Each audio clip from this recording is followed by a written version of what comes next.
पूज्य गुरुजन, आवाज तो सत्संग अनुरागी सज्जन वृंद, पूज्य माताओं बहनों,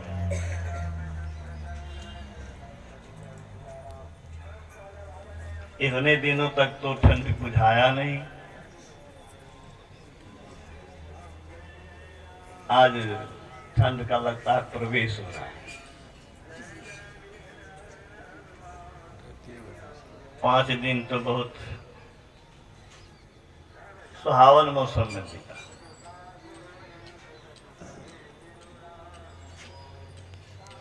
जो भी हो, प्रकृति की अपनी योजना है।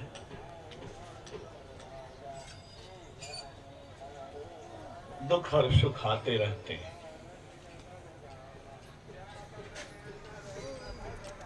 संसार का नियम है। कभी मस्ती मारो तो कभी छटपटाओ।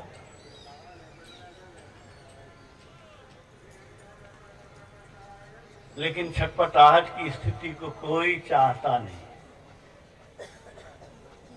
छटपटाहट में तो कितनी व्यग्रता, व्याकुलता, बेचैनी होती है,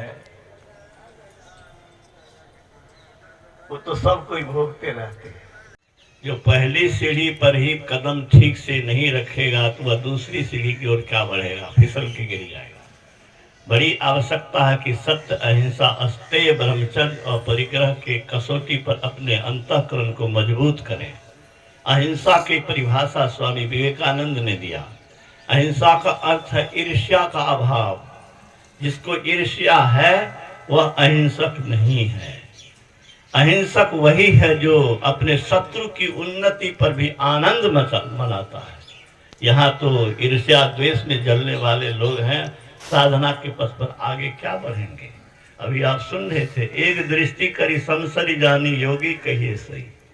योग का अर्थ क्या है? योग का अर्थ है जोड़ देना। किसको जोड़ देना? हमारी मिला देना। मिलाप को योग कहते हैं। 8, 10, 15 सबको जोड़े हैं ना हम लोग। जितने अंग दिए जाते थे उसको जोड़ते थे ना। तो जोड़ते थे क्या करते थे? सबको मिला करके कितना हुआ ही कहते थे ना। तो हमारी जो चेतन वृत्ति बिखरी हुई है, कहाँ कहाँ बिखरी हुई है? सब चीज सब द्वारों से बिखर रही है। इन द्वारों से जमा करके एक बिंदु पर लाना है, एक बिंदुता प्राप्त करना है।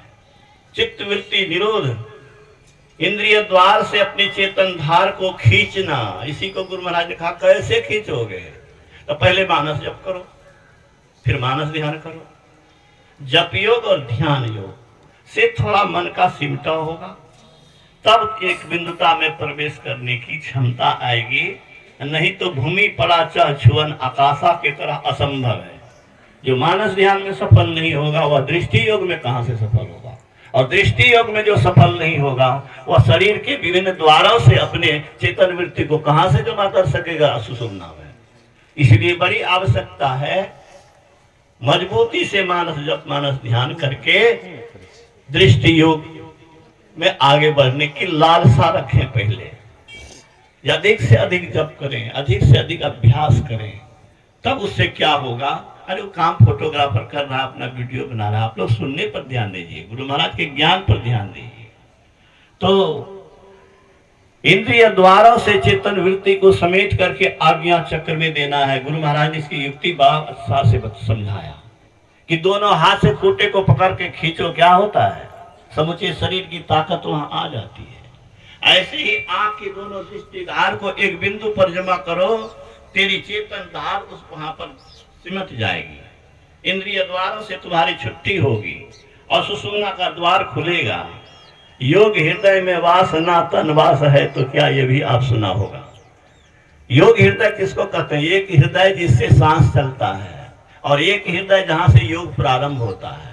यहाँ से चेतन धार से शरीर में आती है और वहां पर सिमटने के बाद ही वहां से जीवन, आध्यात्मिक जीवन शुरू होता है। इसलिए उसका नाम है योग हृदय। योग हृदय नहीं खुला तो आध्यात्मिक दृष्टि से मरे हुए हैं। ये हृदय जब बंद हो जाए तो, श्वास अगर बंद हो जाए तो आप जीवित नहीं माने जाएंगे। आध्यात्मिक दृष्टि से, आत्मिक दृष्टि से आप जीवित तो माने जाएंगे जब योग हृदय में आपका वास होगा, आज्ञा चक्र में सिमटेंगे। और आप सुना भी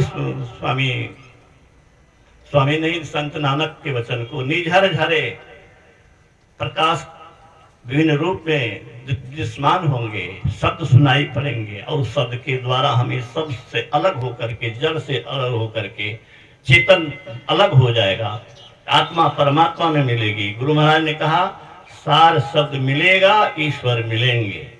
जितना मैंने किया है उसका प्रत्यक्ष अनुभव पाया ठीक ठीक मुझे हुआ है, इसीलिए जोर दे के कहता हूं ये हम लोग का अहोभाग्य है कि ऐसे संत, ऐसे महान वैज्ञानिक, परम वैज्ञानिक, ये वैज्ञानिक तो ईटा पत्थर संसार की चीजों को का विश्लेषण करता है, उसका नियम कानून का अध्ययन करता है, लेकिन इस शरीर को चलाने वाली, संसार को चलाने वाली जो चेतन शक्ति है उसका विज्ञान खोज करके उस परम वैज्ञानिक ने हम लोग को बता दिया कि मैंने जितना किया है उसका ठीक ठीक अनुभव किया है।